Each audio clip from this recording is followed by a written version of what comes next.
ఈటల రాజేందర్ గారి కోడలు అవ్వడం అంటే what does it mean to you? Lot of responsibility but at the same time it's very happy. రాజకీయాల్లోకి వచ్చాక ఫస్ట్ జలక్ ఏంటి? బయటకు వచ్చి రకరకాల కామెంట్లు ఉంటాయి, రకరకాల ఎక్స్పెక్టేషన్స్ ఉంటాయి. దిగినప్పుడే నేను అనుకున్నాను, ఐ హియర్ అంటే many people are saying Congress కంటే ఇదివరకే బీఆర్ఎస్ బెటర్ అనే ఫీలింగ్ రావట్లేదా? ఇప్పుడు మనం కాంగ్రెస్ చూస్తే మధ్యలో ఎందుకు ఓడిపోయారు ఈటల రాజేందర్ గారు? కర్నూలుకి సావడానికి చాలా కారణాలు ఉన్నట్టు దీనికి కూడా చాలా కారణాలు ఉంటాయి. ఫస్ట్ వచ్చింది సింపతితో బై ఎలక్షన్లో గెలిచారా, జస్ట్ ఆయన్ని అన్యాయంగా తరిమేశారని చెప్పి, ఆయనకు లేదా అని చెప్పి, అది కూడా ఒక యువకుడి చేతిలో, అండ్ అక్కడ కూడా మీ ఫ్యామిలీకి వాళ్ళ ఫ్యామిలీకి బాగా ఫైర్ వర్క్స్ జరిగి పొలిటికల్ ఫ్రంట్లో విన్నాం. సో ఇప్పుడు కూడా వాళ్ళు వచ్చి ఫీల్ అవుతానే ఉంటారు.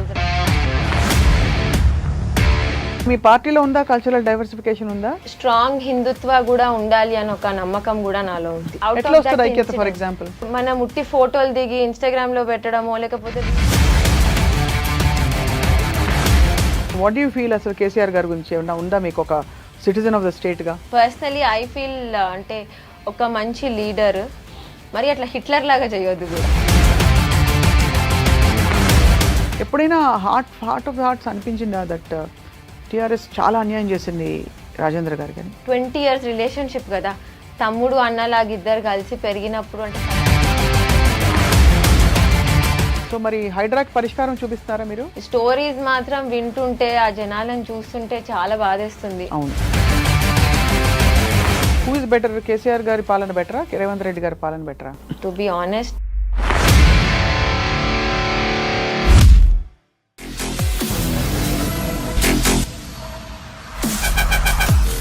Hello and welcome to this candid conversation. స్థానిక రాజకీయాలు ఎప్పుడూ కూడా రసవత్తరంగా ఆసక్తికరంగా మారుతుంటాయి. అండ్ ప్రస్తుతం తెలంగాణ రాష్ట్ర రాజకీయాల్లో కీలకమైన డెవలప్మెంట్ ఏంటంటే భారతీయ జనతా పార్టీ అధ్యక్ష పదవి ఎవరికి దక్కబోతోందనే టాపిక్ హాట్ టాపిక్గా మారింది.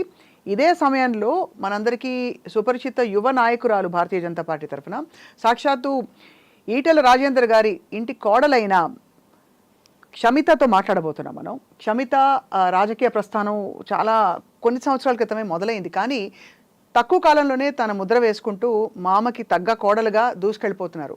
సో తన ప్రయాణం ఎటువైపు, భారతీయ జనతా పార్టీ ఎంతవరకు సఫలీకృతం కాబోతోంది మాట్లాడదాం. Kshamitha, thank you so much for joining us. Thank you. నమస్కారం. నమస్తే అమ్మా, how are you? Good good. మీరు ఎలా ఉన్నారు? మీరు చాలా చిన్నపిల్ల రాజకీయాల్లో. రైట్, నేను బాగున్నాను. సో ఈటల రాజేందర్ గారి కోడలు అవ్వడం అంటే what does it mean to you? It comes with a lot of responsibility. So చాలా బాధ్యతతోటి, చాలా బరువుతోటి. అంటే మా పేరెంట్స్ అంటుండే అనమాట చిన్నప్పుడు, బికాజ్ నాకు చాలా తొందరగా పెళ్ళైంది. సో చిన్నప్పుడు వాళ్ళు అంటుండే అంటే ఇట్స్ అ బిగ్ రెస్పాన్సిబిలిటీ అని. అప్పుడు అర్థం కాలేదు, మెల్లిమెల్లిగా ఐ గాట్ టు నో అంటే it's a very big family. It has a name. సొసైటీలో కానివ్వండి, రాష్ట్రంలో కానివ్వండి, ప్లస్ ఇంట్లో కూడా ఇట్ హ్యాస్ ఎ నేమ్. కాబట్టి it comes with a lot of responsibility but at the same time it's very హ్యాపీగా ఉంది.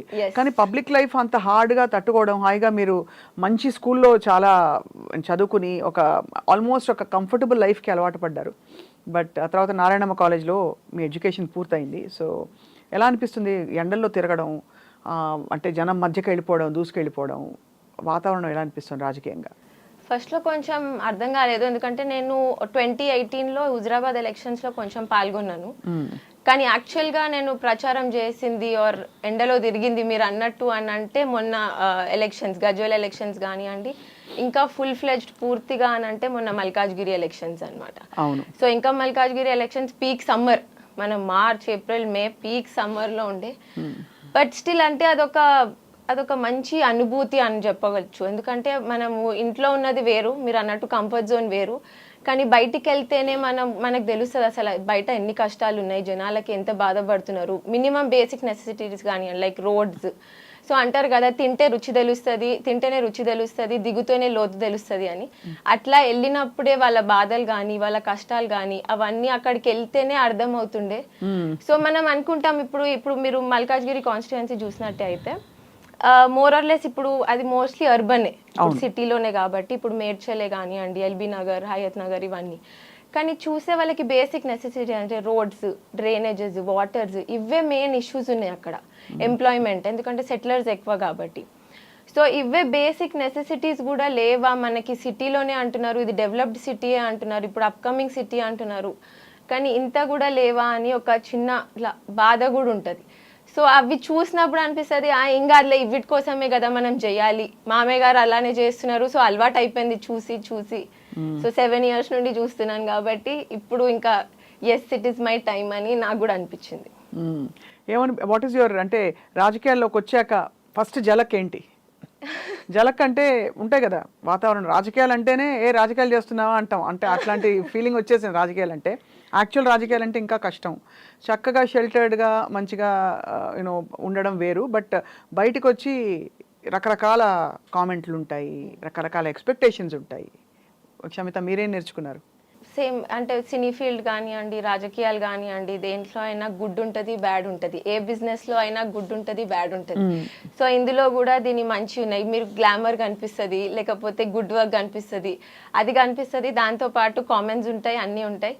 కానీ దిగినప్పుడే నేను అనుకున్నాను, ఏదేమైనా సరే మన రియాలిటీ మనకు తెలిసి ఉండాలి, మనం గ్రౌండ్ టు ఎర్త్ నేచర్ మనకు ఉండాలి, మన వాల్యూస్ మాత్రం ఏదేమైనా సరే మనం వదులుకోవద్దని నేను ఎప్పుడో గీతలో చదివినాను. So you should stick to what you believe అన్నట్టు. సో ఏదినైతే నమ్ముకుంటామో మనం దాన్ని అట్లానే ఉంచుకోవాలి అని అనుకునే ఉన్నాను, అప్పటి నుండి అట్లానే ఉన్నాను. ఈటెల రాజేందర్ గారి ఇన్ఫ్లుయెన్స్ కోడలిపై మామగారి ఇన్ఫ్లుయెన్స్ ఎంతవరకు ఉంది? ఏ గుణాలు ఆయన్ని చూసి you admire are you look up to him? Because ఒకటి మామగారిని రెస్పెక్ట్ ఎట్లాగా ఉంటుంది, అది కాకుండా కూడా మీరు ఆయన రాజకీయ ప్రయాణం చూసుంటారు. అంటే ఫస్ట్ టీఆర్ఎస్ పార్టీతో ఉద్యమకారుడిగా ఫస్ట్, తర్వాత టీఆర్ఎస్ పార్టీతో అనుబంధం, తర్వాత జరిగిన పరిణామాలు ఏమనిపించింది క్షమిత మీకు? ఏది ఏమైనా సరే జనాలు మనతోటి ఉన్నారని ఒక భరోసా, ఒక అండ, అది ఫస్ట్ తనలో చాలా ఉంటుంది. అది నేను చాలా చూశాను. సో ఏదేమైనా సరే, అంటే అప్పుడు బర్తరఫ్ చేసినప్పుడు కానివ్వండి, లేకపోతే హుజరాబాద్ బై ఎలక్షన్ అప్పుడు, అది 6 months లాంగ్ పీరియడ్ ఉండే. మేము కూడా ఇంట్లో చాలా టెన్షన్ పడ్డాం, అందరు కూడా, ప్రజలందరూ కూడా చాలా టెన్షన్ పడ్డారు, అసలు ఏంటిది అని. సో అంటే అది ఏది చేయలేని, అసలు మేము చేసిన తప్పు కూడా కాదు, వాళ్ళు అన్నది ఆరోపణలు కానివ్వండి, ఏవైనా కానివ్వండి. సో అవన్నీ ఉన్నా కానీ తను అట్లానే అదే భరోసాతోటి, నాకు జనాలు అండగా ఉన్నారు అనే భరోసాతోటి అంతే హెడ్ హై హెల్డ్ చేసి, ఏం కాదు జనాలు ఉన్నారు అని, ఏదేమైనా సరే మంచిగా ఉండి తను చిరునవ్వు కోల్పోకుండా అట్లానే ఉన్నారు. అది one important point that I learn from him. So ఏదేమైనా సరే మనం ఉండాలి, మనం జనాల కోసం ఉండాలి, జనాలు మన కోసం ఉన్నారు. సో అది ఒక పాయింట్. ఇంకొకటి మీరు అన్నట్టు రెస్పెక్ట్ అయితే చాలా ఉంది. అండ్ ఇంకా చిరునవ్వు, తను ఎప్పుడు నవ్వుతూనే ఉంటారు, అదొక మంచి క్వాలిటీ తనలో ఉంది. That I admire. మీరు ఎలాగ అఫీషియల్గా వచ్చారు రాజకీయాల్లోకి? అంటే what was the point, turning point for you? Turning point అంటే లైక్ ఐ సెడ్, గజ్వేల్ ఎలక్షన్సే. అప్పుడు రెండిట్లో కంటెస్ట్ చేస్తే, అంటే నేను అనేది పార్టీ జస్ట్ ప్రచారం కోసం మాత్రమే కాకుండా ఇంకా కొంచెం డీప్గా, మొన్న మల్కాజ్గిరి ఎలక్షన్ తో మీరు ఆల్మోస్ట్ పార్టీలో ఒక నాయకురాలిగా, యువ నాయకురాలుగా నమోదు చేసేసుకున్నారు మీ పేరు. సీనియర్స్ ఎవరెవరితో ఇంటరాక్షన్ అయింది మీకు? అంటే నేషనల్ లీడర్స్ తో వాళ్ళతో అయిందా, ఇంటరాక్షన్ అయిందా? ఒకసారి అమిత్ షా గారు ఇంటికి వచ్చినప్పుడు తనని కలిశాను. ఇంకా రఘునందన్ అన్నతో కానివ్వండి, వీళ్ళతోటి రెగ్యులర్ గా వాళ్ళ ఇంటికి వచ్చినప్పుడు టచ్ లో ఉండడము, అట్లా నార్మల్ గా అవుతానే ఉంటది. సో ఎలా ఉంది భారతీయ జనతా పార్టీ ప్రయాణం? మీరు ఇంత మీ జనరేషన్ పాయింట్ ఆఫ్ వ్యూ నుంచి చూస్తే, మీరు ఇప్పుడు దేశానికి కావాల్సింది, రాష్ట్రానికి కావాల్సింది అంటే భారతీయ జనతా పార్టీకి ఇంకా కూడా అదే నెరేటివ్తో నడిపిస్తున్నారు, ప్రయత్నిస్తున్నారు, వేరే నెరేటివ్స్ లేవా, జనానికి బోర్డు పనులు ఉన్నాయి అనే ఒక కామెంట్ వచ్చింది. సో మీ నెరేటివ్ ఏమైనా మారే అవసరం ఉందని మీరు భావిస్తున్నారా? నెరేటివ్ అంటే development is our narrative. BJP పార్టీది మీరు నేషనల్ లెవెల్లో చూసినా కానీ, స్టేట్ లెవెల్లో చూసినా కానివ్వండి, ఏదైనా కానీ లాస్ట్ 10 yearsలో మీరు చూసుంటారు మనం దేశం ఎంత అభివృద్ధి చెందిందో.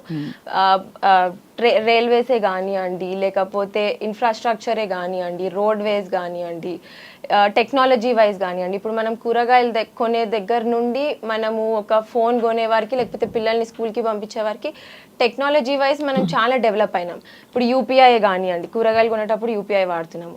సో అట్లా చాలా వేస్లో డెవలప్ అయింది. Development is our main criteria and our main motto. So Telangana స్టేట్కి కూడా ఐ బిలీవ్ మనకి డెవలప్మెంట్ చాలా అవసరం. బికాజ్ వాళ్ళు గత 10 సంవత్సరాలు కేసీఆర్ గారు పాలన చూసిండ్రు. ఇప్పుడు హైడ్రా తోటి హైడ్రామా జరుగుతున్న పాలన కూడా చూస్తున్నారు వాళ్ళు. సో ప్రజలే అంటున్నారు, నేనేం కొత్తగా అనట్లేదు, ప్రజలే అంటున్నారు మాకు కొత్తదనం కావాలి, మేము ఏదో మార్పు వస్తుంది, కాంగ్రెస్ రావాలి అని కోరుకున్నాం. కానీ ఇట్లా అయితే అనుకోలేదు, ఇంత మార్పు వస్తుందని మేము కూడా కోరుకోలేదు, ఇల్లు పోయే అంత మార్పు వస్తుందని మేము కూడా కోరుకోలేదు. మీ ఫ్రెండ్స్ వాళ్ళు ఎవరైనా పోయినాయి తెలిసిన వాళ్ళవి పోలేదు, అంటే మన కాన్స్టిట్యుయెన్సీ వాళ్ళే చాలా పోయినాయి. ఇప్పుడు అల్వాల్ చెరువే కానివ్వండి, లేకపోతే కుకట్పల్లి చెరువే కానివ్వండి. నార్మల్గా అయితే మా ఇంటికి, అంటే మీరు చూసుంటారో వినుంటారో, నార్మల్గా అయితే జనాలు ఆల్మోస్ట్ ఒక పొద్దునవగానే ఒక 200-300 పీపుల్ వస్తారు, 200-300 మంది వస్తారు. కానీ హైడ్రా కాగానే నాకు అర్థం కాలేదు, ఒకరోజు పొద్దున్నే చూసేవారికి 500-600 మంది ఉన్నారు. ఏమైంది ఇంట్లో ఇందరు ఉన్నారు అని చూస్తే అందరు పాపం లేచి డైరెక్ట్గా వచ్చేస్తూనే ఉన్నారు. మా ఇల్లులు పోతే అని బాధతోటి వాళ్ళు ఈరోజు సాటర్డే వచ్చింది, ఈరోజు సండే వచ్చింది, ఎప్పుడు వచ్చి కూల్ చేస్తారో తెలీదు అనే భయంతో బాధతోటి వాళ్ళు అట్లా లేసి వస్తుంటే ఫస్ట్ నాకు అర్థం కాలేదు, ఏమైంది వీళ్ళు ఇట్లా వచ్చేసిండ్రు అని. మరి మీరు ఎందుకు ముక్త కంఠంతో మీరు ఎప్పుడు ఖండించి వినలేదు ఇంతవరకు? మామయ్య గారు ఖండిస్తున్నారు కదా, నాకు ఆ ప్లాట్ఫామ్ రాలేదు. మీరని కాదు, మీ పార్టీ నాయకులు కూడా. మామయ్య గారు is a very strong support. But other leaders ఒక్కొక్కళ్ళు ఒక్కొక్క దిక్కు మాట్లాడుతున్న ఫీలింగ్ కలిగి ఎందుకు లేదంటే ఫస్ట్ లో మంచి ప్రయత్నమే కానీ అట్లా చెప్పారు. సో అసలు ఒక ఇల్లు కూలగొట్టడం, ఇలా వెళ్ళి ఎంత ఇన్కన్వెన్షన్ అయితే మాత్రం కూలగొట్టడం అన్నది, అలా వెళ్ళి బుల్డోజర్ తీసుకుని వెళ్ళిపోవడం ఈజ్ నెవర్ హర్డ్ ఆఫ్. అదే సో ఫస్ట్ మీరు అన్నట్టు అదే ఫస్ట్ మంచిదే అనుకున్నారు, ఎన్కన్వెన్షన్ గులగొట్టినారు, పెద్ద వాళ్ళకి గులగొడుతున్నారు, ఇట్స్ ఎ గుడ్ థింగ్ అని అనుకున్నారు. లేటర్ ఆన్ మా కాన్స్టిట్యుయెన్సీకి వచ్చే వారికి అంటే అది ఎక్కువ టైం కూడా పట్టలేదు, నాకు తెలిసి 1-2 వీక్స్లోనే అయిపోయింది. ఎన్కన్వెన్షన్ నుండి ఇక్కడికి ఇల్లు కూలగొట్టే స్టేజ్కి వచ్చేవారు నాకు తెలిసి ఒక 1-2 వీక్స్లోనే అయిపోయింది, చాలా షార్ట్ టైంలోనే. సో అప్పుడు వచ్చినప్పుడు మామయ్య గారు టుక్ అ వెరీ బిగ్ స్టాండ్, లేదు ఇది జరగనియొద్దు, ఇది నా కాన్స్టిట్యుయెన్సీలో అయితే అసలుకే జరగనియొద్దు అని ధర్నాలు కూడా చేశారు, చెప్పారు ఇట్లా కాదు అని. అంటే నాకు తెలిసి తను చాలా గట్టి స్ట్రాంగ్ స్టాన్స్ తోటే ఉన్నారు, ఇప్పటికీ కూడా అలానే ఉన్నారు. సో ఇప్పుడు మరి రాబోయే రోజుల్లో ఏం మారితే అంటే బీజేపీయే బెటర్ అమ్మో, బీఆర్ఎస్ వద్దు, కాంగ్రెస్ వద్దు, బీజేపీ బెటర్ అని ప్రజలకు నమ్మకం కలుగుతుంది అనుకుంటున్నారు క్షమిత మీరు? అంటే వాళ్ళే చూస్తున్నారు కదా నేను అన్నట్టు, అంటే వీళ్ళు కాదు వాళ్ళు కాదనే.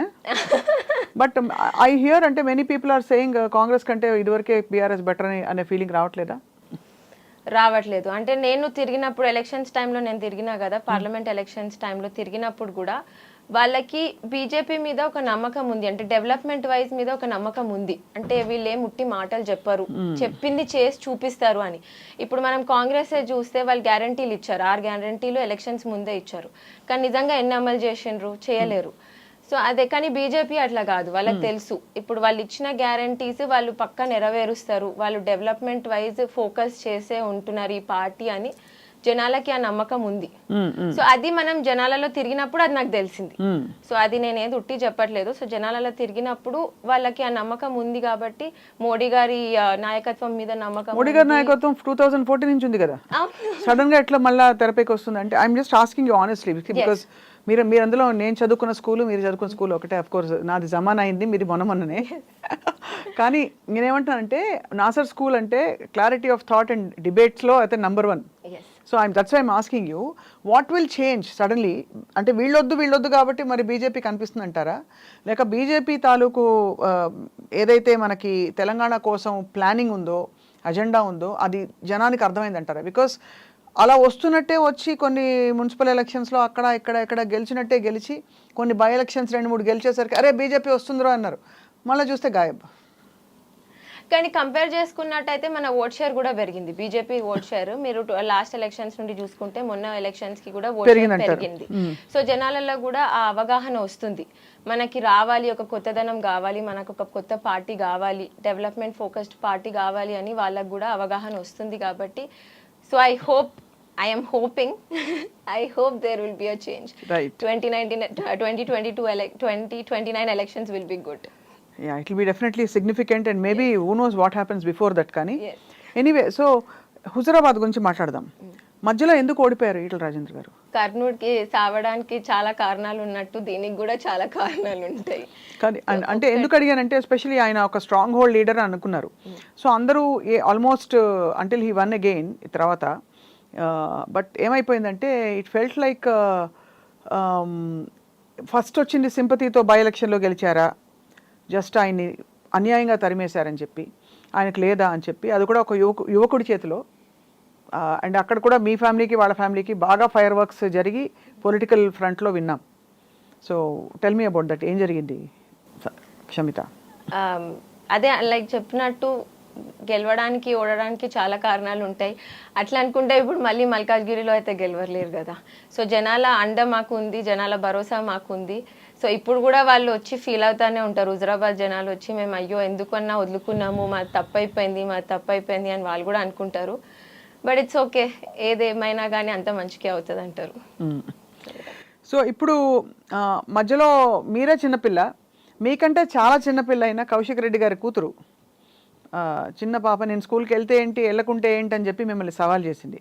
సో అంటే దూరం నుంచి చూస్తే చాలా చిన్న చిన్న పిల్లలు మాట్లాడుకున్నట్టే అనిపించింది. So how did you feel ఆ టైంలో డైరెక్ట్ కామెంట్స్ చేయడం అన్నది? నేను మొత్తం వీడియో చూడలేదు, షార్ట్ క్లిప్స్ అట్లా చూపిస్తే చూసాను. మీరేమన్నా ఫీజు కడుతున్నారా అని అడిగింది పాప.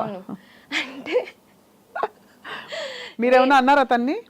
నేను అడిగింది 1000 కోట్ల గురించి, ఎందుకంటే జనాలు వచ్చి ఆ 1000 కోట్ల గురించి నన్ను అడుగుతున్నారు. అభివృద్ధి ఏది, హుజరాబాద్ ప్రజలు వచ్చి నన్ను అభివృద్ధి కనిపించట్లేదు మాకు, హుజరాబాద్ మేము ఒక నాయకుడిని ఎన్నుకున్నట్టు లేదు, అసలు అభివృద్ధి లేదు, మనిషి అవైలబుల్ ఉండరు అని జనాలు వచ్చి నాకు చెప్పడమే తప్ప నేను కూడా నిజంగా వాస్తవానికి ఎలక్షన్స్ అయినాక హుజరాబాద్ వెళ్ళలేదు. సో నాకు కూడా తెలియదు అక్కడ ఎట్లా అవుతుందో. సో జనాలు వచ్చి 1000 కోట్లు ఏది అని అడిగితే నేను ఆ 1000 కోట్ల గురించి అడిగినాను అంతే. ఎందుకంటే ఇంకా ఒకళ్ళ గురించి విమర్శించాలంటే అది మామయ్య గారికి, ఈటల రాజేందర్ గారికి ఆ తనం లేదు, నాకు కూడా రాలేదు లక్కీగా. సో విమర్శించే గుణం మాకు లేదు. కానీ ఒక తప్పు జరిగినప్పుడు ఒక పని కోసము మేమైతే ఖచ్చితంగా రాష్ట్రంలో ఏ నాయకుడు నిల్చోకపోయినా మామయ్య గారు గలం ఎత్తి మాట్లాడతారు దాని గురించి. అవును. సో అట్లానే నేను కూడా అదే 1000 కోట్ల గురించి అడిగినాను, అభివృద్ధి కోసమే అడిగినాను. అడిగారు తప్ప పర్సనల్ గా ఏమీ లేదు, నాకేమీ లేదు, నేను ఎప్పుడు కలవని కూడా కలవలేదు తనని. అదే కదా, అదే దట్స్ వాట్, చిన్న పాప కాబట్టి తను స్కూల్ గోయింగ్. సో ఎనీవే అవన్నీ ఇప్పుడు బీజేపీ అధ్యక్ష పదవి, రాష్ట్ర అధ్యక్ష పదవి ఈటల రాజేందర్ గారికి రాబోతోందని వినికిడి. ఏమో తెలియదు, ఎందుకంటే అది Bharatiya Janata party is a country party. So వస్తుంది, లేకపోతే లేదు. కానీ ఎలక్షన్స్ ముందు కూడా వాళ్ళు చెప్పినారు ఒక బీసీ నాయకుడు సీఎం చేస్తాము అని. సో ఛాన్సెస్ అందరూ అదే చెప్పినారు, అవును, ఫస్ట్ నుంచి అదే చెప్తూ వచ్చారు. అవును. ఇన్ఫ్యాక్ట్ కానీ అఫ్కోర్స్ ఇప్పుడు కాలం మారచ్చు, మీ బీజేపీ ఇంకా కొంచెం సమర్థవంతంగా చెప్పింది నిలబెట్టుకునే అవకాశాలు లేకపోలేదు. బట్ ఎందుకు తెలుగు రాష్ట్రాల్లో ఇన్ జనరల్గానే అసలు బీజేపీకి ఒక స్ట్రాంగ్ స్టాండింగ్ దక్కించుకోలేకపోయింది క్షమిత మీ దృష్టిలో? ఇప్పుడు మనం చూసాం కదా, ఎట్లాగో ఆంధ్రప్రదేశ్లో వచ్చింది కోయలేషన్ గవర్నమెంట్ అయినా కానీ BJP, TDP and Pavan Kalyan గారి పార్టీ వచ్చింది, గవర్నమెంట్లోనే ఉంది. సో 2029 ఎలక్షన్స్ కూడా ఐఎమ్ హోపింగ్, నేను అన్నట్టు ఇక్కడ బీజేపీకి ఎస్, బికాజ్ ఆల్మోస్ట్ ప్రజలలో మార్పు వస్తుంది, ప్రజలు కోరుకుంటారని నేను అనుకుంటున్నాను, నేను భావిస్తున్నాను.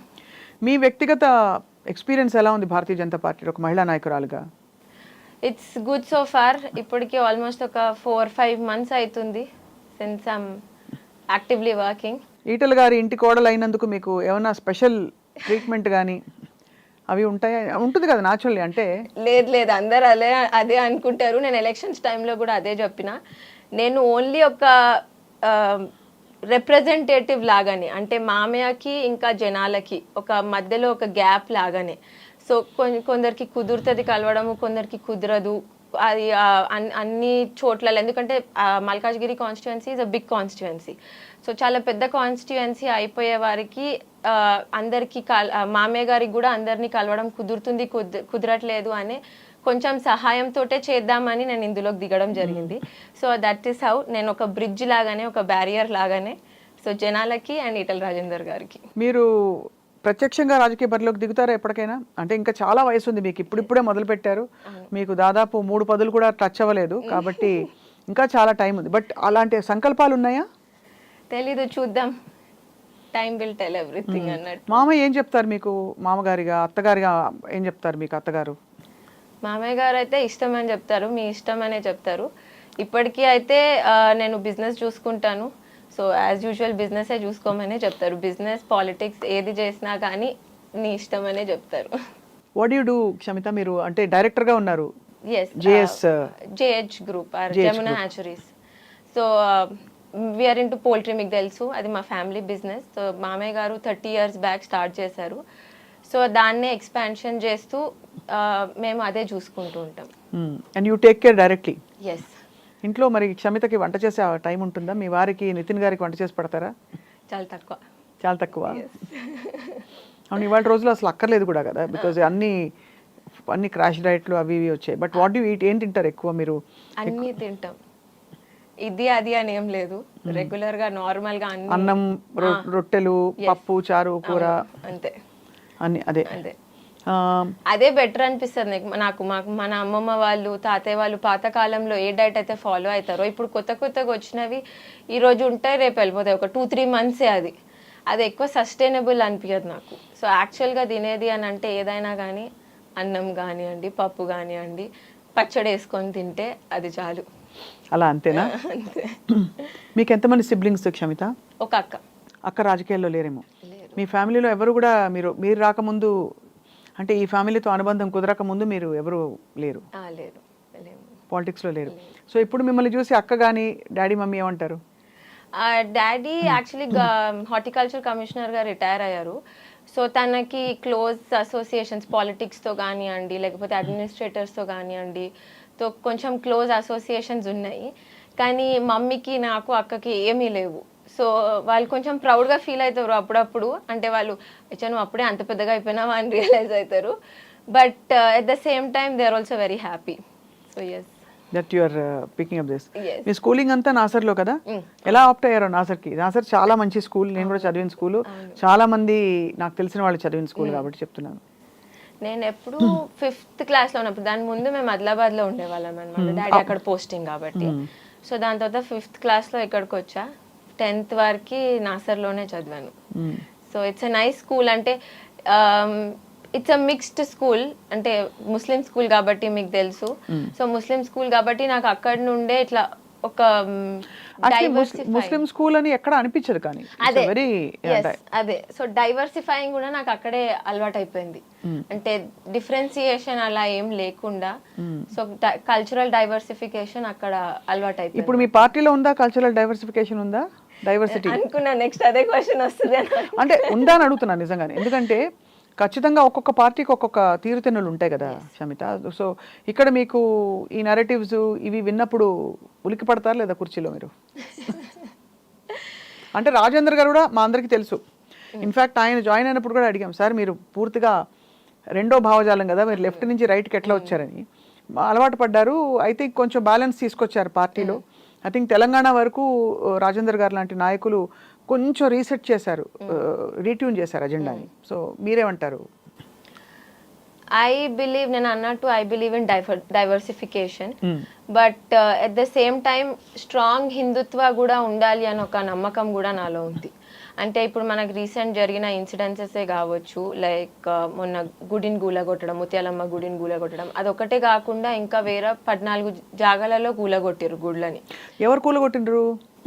అంటే వాళ్ళు చూసారు కదా, ఒక 100 members వరకు వచ్చి ముస్లిమ్స్ అక్కడ ఏదో సెమినార్ చేసుకుంటూ, CCTV ఫుటేజెస్ ఉన్నాయి, పోలీస్ అరెస్ట్ చేశారు వాళ్ళని.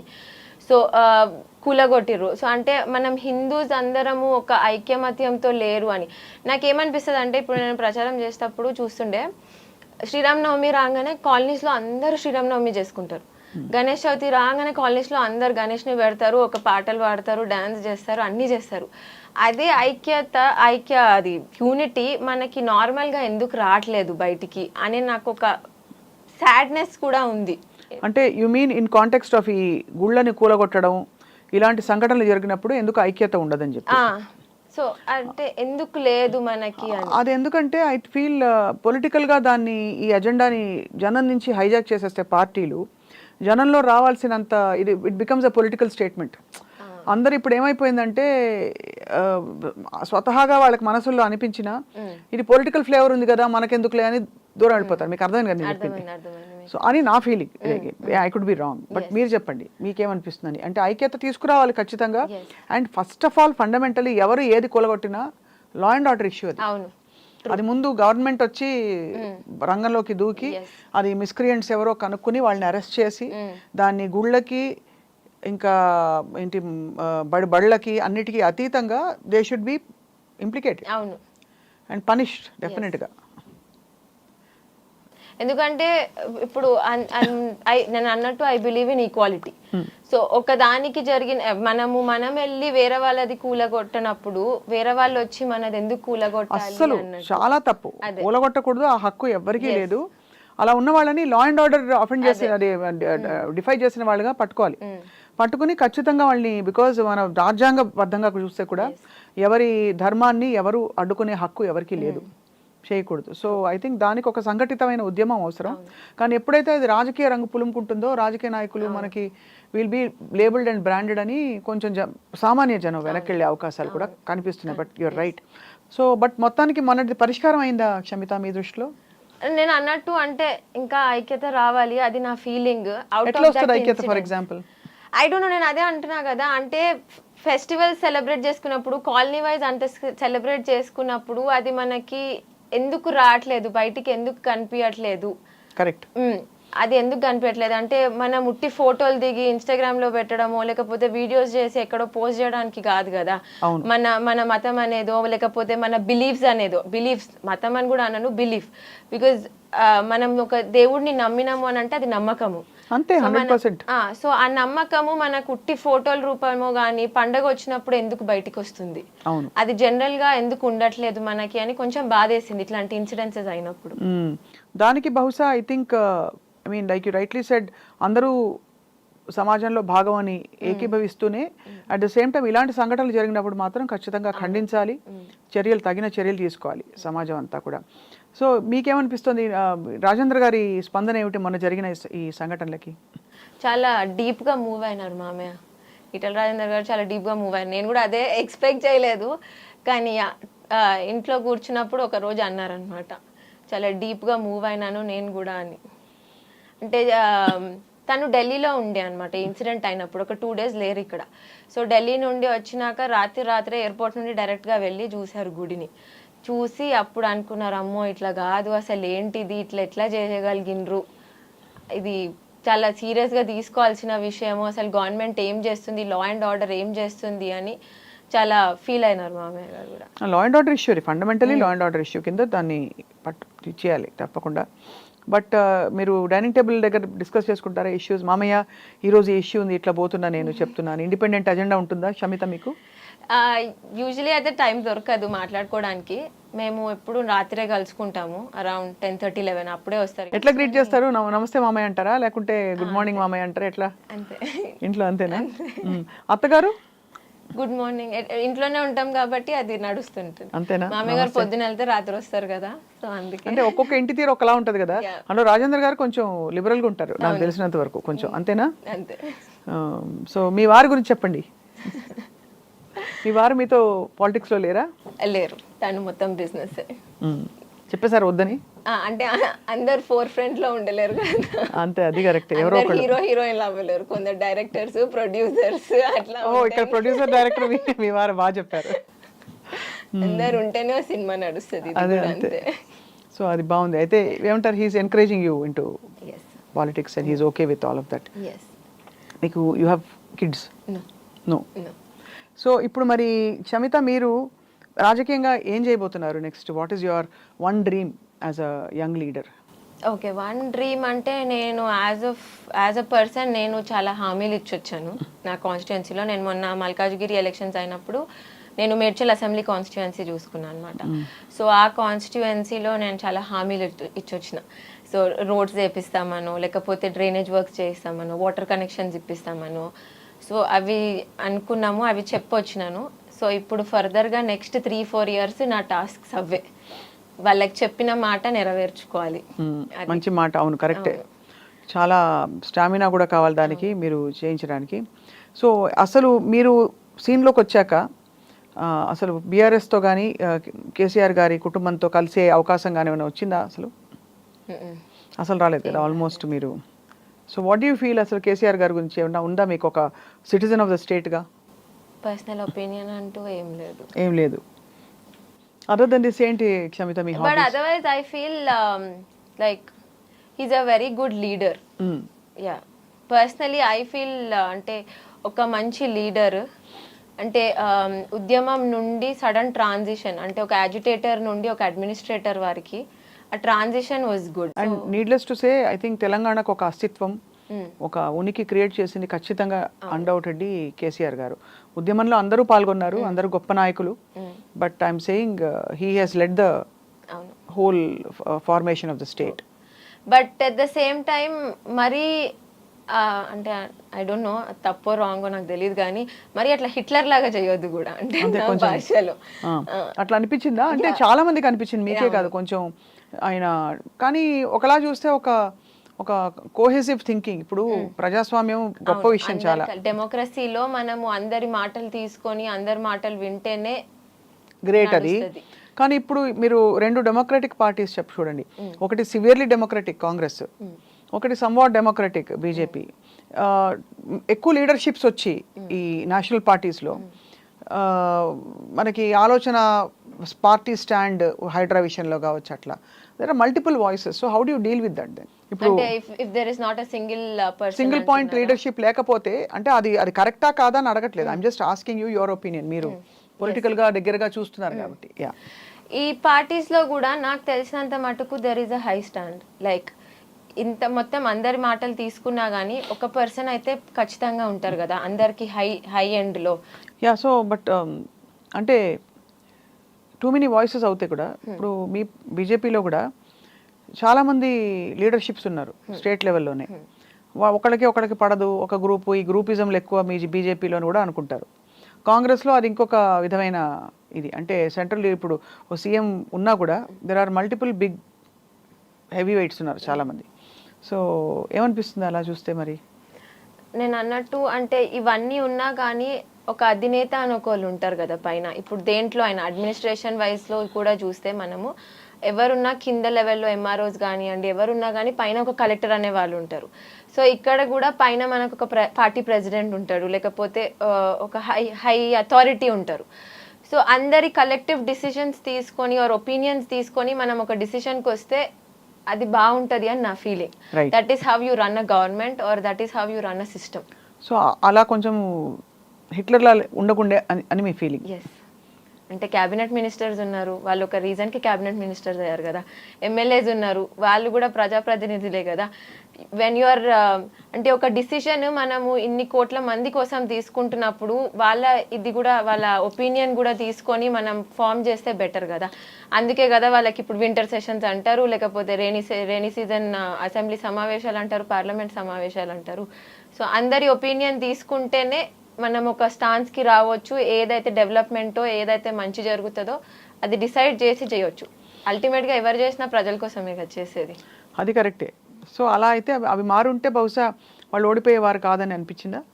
అంటే అవి లోపాలు ఉండే అని నాకు అనిపించింది. లోపలే ఎప్పుడైనా హార్ట్ ఆఫ్ హార్ట్స్ అనిపించిందా దట్ టీఆర్ఎస్ చాలా అన్యాయం చేసింది రాజేంద్ర గారు? కానీ అంటే నాకు అర్థం కాలేదు ఫస్ట్, నాకు ఇప్పటికీ అర్థం కాలేదు అనుకోండి. అంటే ఎందుకు తీసేశారో ఏమైందో, నిజంగా ఇంటర్నల్ పాలిటిక్స్ ఏమైనాయో, పాలిటిక్స్ అంటేనే అది అని చాలా బాధపడి ఉంటారు కదా రాజేంద్ర గారు. బాధపడడం అయితే చాలా పడ్డారు టు బి ఆనెస్ట్. అంటే ఎందుకంటే ఒక 20 years రిలేషన్షిప్ కదా, తమ్ముడు అన్నలాగా ఇద్దరు కలిసి పెరిగినప్పుడు అంటే సడన్ గా ఏమైందో ఎవరికి అర్థం కాలేదు. But at the same time చాలా స్ట్రాంగ్ గా కూడా ఉన్నారు. అంటే ఏం కాదు, ప్రజలు ఉన్నారు, నేనేం తప్పు చేయలేదు అని ఒక నమ్మకం. ఎందుకంటే ఏం చేయలేదు కాబట్టి ఒక నమ్మకము, ఒక అండ, ప్లస్ మేము అందరం ఉన్నాము అని ఒక భరోసా ఉండే. సో అది చాలా స్ట్రాంగ్. ఆ 6 months చాలా చూసాం, చాలా నేర్చుకున్నారు కూడా. రైట్. ఐ థింక్ చిన్న వయసులో మీకు చాలా విషయాలు అవగతం అయిపోయాయి క్షమిత. అన్ని చూసేసాం. ఇంకేమైనా అవును న్యాచురలీ కదా, ఇంకేమైనా హాబీస్ ఉన్నాయా క్షమిత మీకు అదర్ దెన్ మీకు పని ఉంది జేహెచ్ గ్రూప్ అండ్ అలాగే జమునా హ్యాచరీస్ కాకుండా అండ్ ఆల్సో ఈ పొలిటికల్ ఇప్పుడైతే ప్రచారాలు ఏమి ఉండవు. So how does your day go? So నాకు నేను I have an own startup, like I'm an entrepreneur. I have a kids play area name Lalaland. So I look after that on the weekend. So it's a play area for kids. ఎక్కడది? కొంపల్లిలోనే. So అది ఉంది. అన్ని rides గిడ్స్ ఉంటాయా? అవును. పెద్దోళ్ళు రావచ్చా? 12 years వరకు రావచ్చు. కొంచెం ఇప్పుడే ఏజ్ దాటేసింది అంటే. సో అది and then poultry as usual నడుస్తూనే ఉంటుంది. అండ్ ఇది పొలిటికల్వి కూడా ప్రచారం లేకపోయినా అంటే వాళ్ళకి ఫెమిలియర్ అయిపోయినాం, మనం వాళ్ళకి భరోసా ఇచ్చినాం కాబట్టి వాళ్ళకి తెలుసు వస్తూ పోతూ ఉంటారు. ఒక అండా ఉన్నారు అని చెప్పి ఫంక్షన్స్ ఉన్నా కానివ్వండి ఏమున్నా కానివ్వండి పిలుస్తూ ఉంటారు.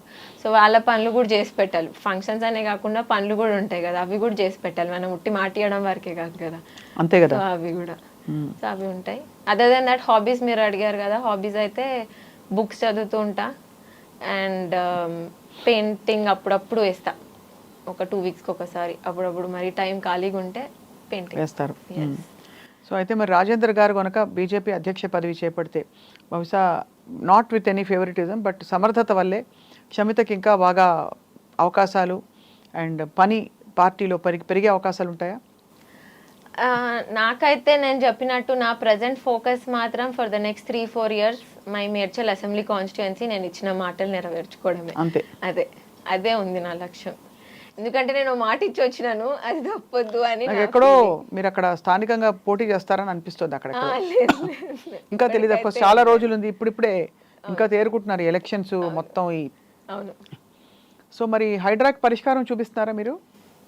తెలీదు, ఇంకా చూడాలి. ఐఎమ్ హోపింగ్ ఏదైనా మంచి జరుగుతుందేమో దాని నుండి అని.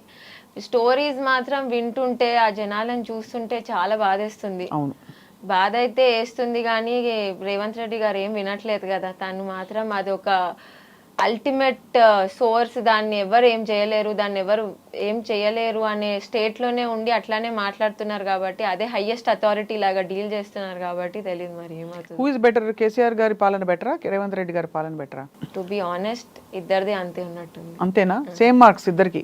అంతే, ఇద్దరిది అదే హిట్లర్ బిహేవియర్. ఓ అంతేనా? సో వెల్, అంటే మీరు అఫ్ కోర్స్ మీ కొద్దిపాటి అనుభవం అయినా కూడా మీ యాజ్ అ సిటిజన్ మీకు ఒక హక్కు ఉంది కాబట్టి you are commenting in both capacities. So తప్పకుండా మీరు ప్రజాబరిలో కొనసాగుతూ ఇలాగే అందరినీ చైతన్యవంతం చేస్తూ అలాగే మీరు కూడా చైతన్యులవుతూ మీ ప్రయాణం కొనసాగుతుందని we're hopeful and wish you all the best Shamitha. So definitely మీరు you'll shine and rise and shine. Thank you. Thank you for this time and this conversation. Thank you.